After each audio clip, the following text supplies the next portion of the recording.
Good morning, Fed Phoenix fam. I hope everyone is doing well today, or as well as they can be.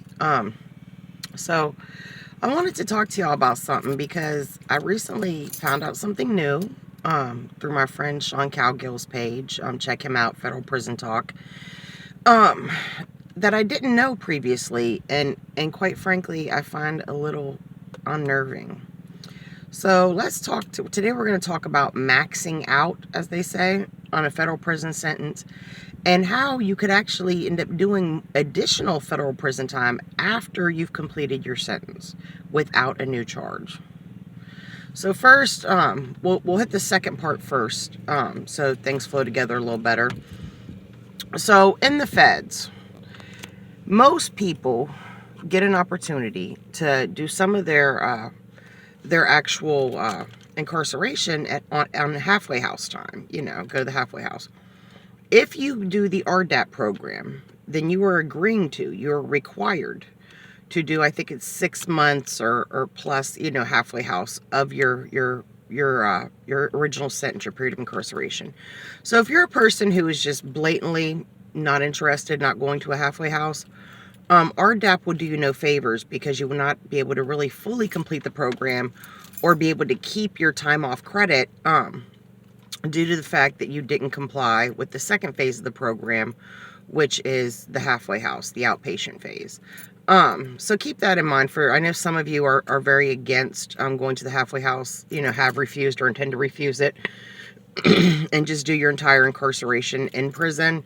A lot of people do this because halfway houses notoriously have a lot of drugs, and a lot of people struggle with drug addiction, and they just feel like it's a bad environment for them, or due to the fact that halfway houses have, mixed security level. There's no separation by security level.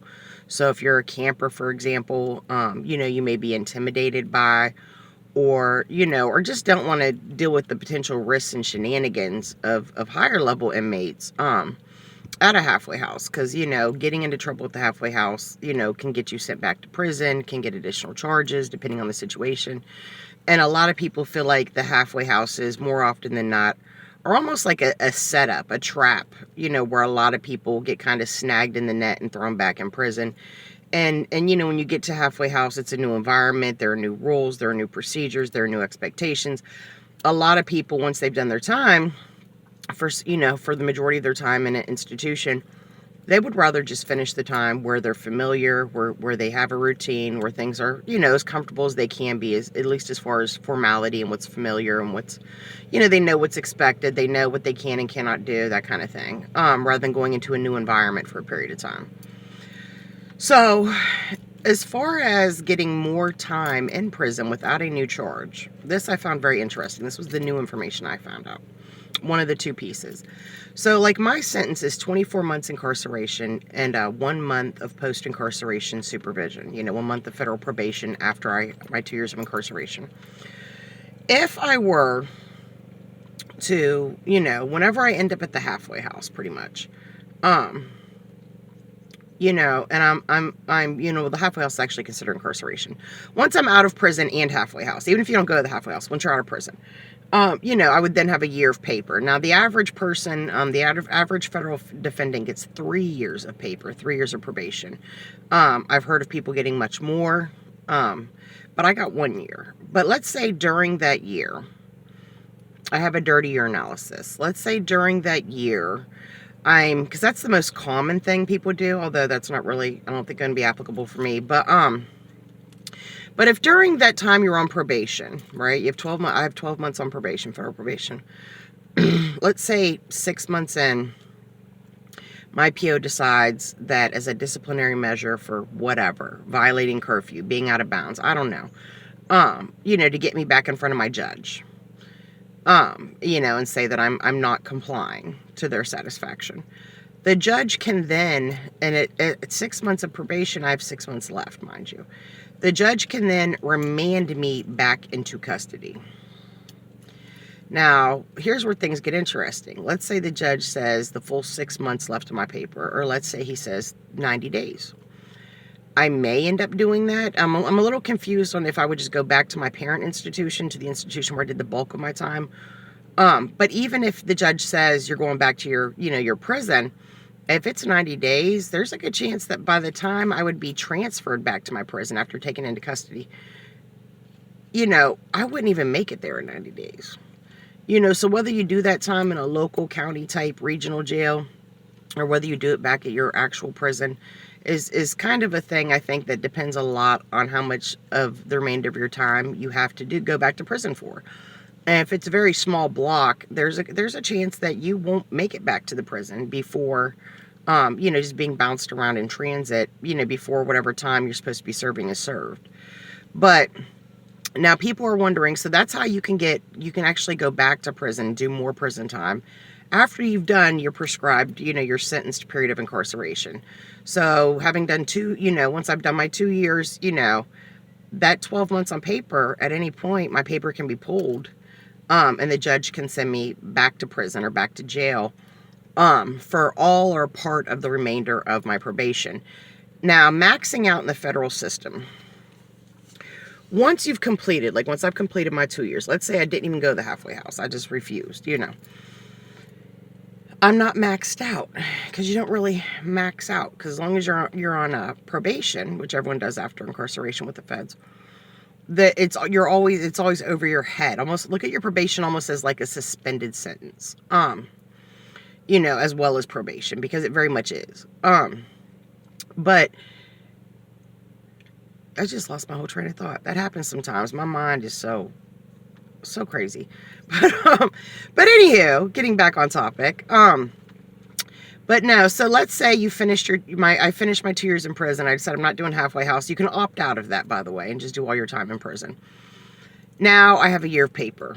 I think in theory, you can refuse to go home and say, I'm not going to live in the free world on paper with basically a suspended sentence of a year, suspended, being in prison over my head for the next year. So I'm just going to refuse to leave. I would imagine you could do that. I don't know if you would get like a trespassing charge or maybe an assault charge for refusing to dress out. I don't really know, honestly, at that point. But I would imagine there's some type of way that you could just not leave your prison period until your time and your probation is up. However, I think you actually have to be discharged from the prison for the probationary period to start. And then, of course, you're free to get yourself locked back up, although there's a good chance you'll be spending that time in counties and regionals, in miserable conditions. But, so the question of, can you max out in the Fed? I've known a lot of people who did state time that maxed out. They just said, I don't want to deal with the paper. I don't want to deal with all the nonsense. I just want to get this out of the way. I want to know when I walk out of those doors, those gates, whatever, that this is over for me. I am a 100% free person, and in lieu of not getting in any more trouble, this is all behind me. The only real way that I'm aware of to max out in the Fed is to finish your period of incarceration, whether you do that, all in prison or part in prison, and then you go ahead and take the halfway house time they give you. Because the halfway house time is considered part, it's basically considered serving time as equal to serving time in prison. And then basically, I guess you could request or get some kind of petty violations that don't actually create more charges. And ultimately get yourself sent back to lockup throughout your probation. Now, like with me, once I do my 2 years and I'm gonna have my year probation, let's say 6 months into my sentence, the judge sends me back for 3 months. And then I got 9 months out of the way. And I come out, and then the judge says, you know what, for the remainder of your sentence, you're going back to lockup. Once that 12 months after my 2 years of incarceration is over, once my 12-month period, the 12-month window of probation has ended completely, whether I'm locked up in prison, in a county jail, or whether I'm at home, when that clock runs out, I have officially maxed out, or as the feds are more likely to call it, I've completed my sentence. But maxing out is something a lot of people, talk about doing. And on the state level, in most states, that's a very realistic option. Don't do no paper, just do all the time, just do it flat. But with the feds, it's a different animal, it's a different game. Another thing you want to keep in mind too is, let's say you do RDAP. Let's say I go in, I do RDAP, right, on my 2-year sentence, and I end up being in prison for 11 months. And then I have, let's say, 7 months halfway house to do after that. And I got time off my sentence for RDAP. So once I finish that 7 months halfway house, my 24-month of incarceration is over. And now I have my year of probation left. If while on probation, I get into more trouble, they can actually take back the time I got for good behavior deductions. They can take back the time I got off my sentence for RDAP and require that I now serve that time. So you do RDAP and you do halfway house time, and then you're home on paper, and however much paper probation you got, you get into trouble. Instead of sending you back to prison and just taking time off of your probationary period, during that time, they may very well, take back your good behavior time, take back the time you earned off from RDAP, and just now you have that time too. So now the month, 3 months, 6 months, 9 months, 2 weeks you went to prison, you went to county jail or whatever as a disciplinary measure, basically the clock on your probation pretty much froze because, and maybe even extended out further because now you're doing time that you had already earned off your sentence.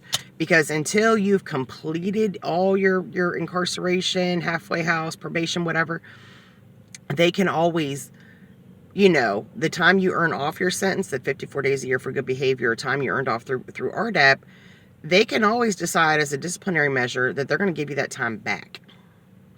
So, so it's really a slippery slope. It's very tricky navigating the federal system. Can you max out? In theory, yes. In theory, you don't do any halfway house time. And once you're out on probation, maybe you or your lawyer can file a motion that you would just like to do your probation incarcerated, which I'm not sure why you would. They say that probation after prison is more lenient than pre-sentence probation. But I've also heard people say it the other way too. But most people say, the pre-sentence probation is much stricter than post-incarceration probation. And being a person that's been on pre-sentence now for months, I can say it's pretty easy. I mean, I'm not a person with a wild lifestyle or an excessive criminal history, but it's pretty simple. I fill out a sheet once a month for a check-in sheet for my PO. I get called on the color line every 4 to 6 weeks. I go and I do a urinalysis, and I just don't get into trouble. I don't have a curfew. I don't have an ankle monitor. I'm not allowed to leave the southern district of my state, which I live on the northernmost border of, without, prior authorization through the courts. But, it's not difficult. It's not a hard situation. I guess if you're a person that had a crazy lifestyle or maybe some really wild charges, it would be a lot more different or a lot more difficult to try to function and adjust while on pre-sentence or post-incarceration probation. But I know for me, doing paper is something I can do standing on my head because I don't have any.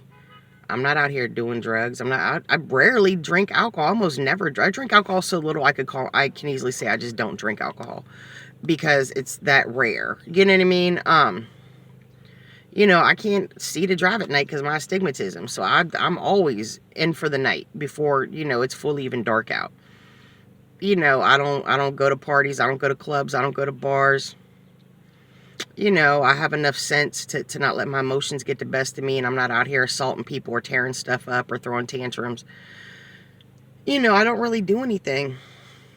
As federal probation said in my PSR, I'm not a threat to the community and I'm not a flight risk. And I'm not. But anyhow, to address the two things, yes, you can get more time on your sentence even after you've completed your sentence, because look at your probation as a suspended sentence. And for those of you who don't know, the feds don't have a parole system anymore. They got rid of that back in the 80s.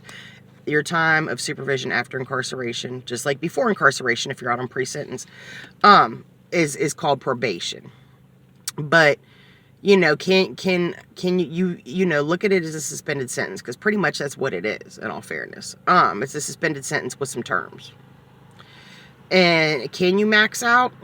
I'm sure there's a way to do that, but typically that's kind of a hard no. It's not like state where you can just say, just give me 3 years solid instead of 2 years in and 1 year on paper, and so I can max out and be done with this. A judge won't do that. They will always sentence you to additional probationary, supervision after incarceration. So, and I strongly advise you don't mess that up, because being bounced around, pulling chain, as they say, diesel therapy, being bounced around county and regional jails on your way to prison where you may not even make it back to before, the time that you're being told to do is over, is a really rough life. I don't think there's any prison situation other than like in a supermax that would be equally as uncomfortable as that. So don't do that. Don't mess up. let's not go back, my phoenixes. You know, those of you who are out, those of us who are about to go in and come out, you know, whatever the situation, let's not go back to federal prison. Let's try to avoid that. Matter of fact, let's try to stay out of fed, state, county, regional, the whole thing. Drunk tank. I know some of y'all frequent that. But anyway, but that's just some information I thought was interesting, is that the whole maxing out thing doesn't really apply to feds as much. And if you were to try to do that, it'd be a lot more difficult. And additionally, probation is essentially a suspended sentence with terms, which I didn't really realize. So I thought you'd have to get new charges while on probation to go back to prison, but that's not true at all.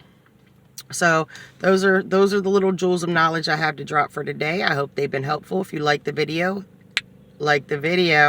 feel free to subscribe, hit notifications if you want to see new content when it drops. As you all know, on December 3rd, I will be turning myself into federal prison to serve a sentence of 24 months.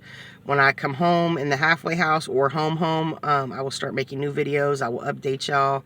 So if you want to, you know, to watch this journey unfold from, you know, from you know, initial target letter to sentencing to prison to halfway house to home to and on, you would need to actually hit notifications on my channel to be made aware when new videos drop. I'm real good about responding to comments. Once I'm incarcerated, I cannot comment on nothing, so or post anything. So, you know, so don't feel like I'm ignoring y'all. I would never do that intentionally. And I hope everyone has a great day. And remember, whatever you're going through right now is just a slice of your life. And keep it in your head in that context. And allow yourself to see past it, not just see it. And we're going to get through this because we have to. So I'll talk to y'all later. I hope everyone has a wonderful day. And just a reminder, this evening I'm doing an interview with Sean Cowgill from the Federal Prison Talk channel here on YouTube, who I would say is a friend of mine at this point. I don't know when it'll be posted on his channel. I don't know when that's going to happen. The interview is 7 o'clock my time, 4 o'clock his time, I believe. So it'll probably be posted sometime later this evening or tomorrow, I would imagine. So wish me luck that goes well. So good day. God bless.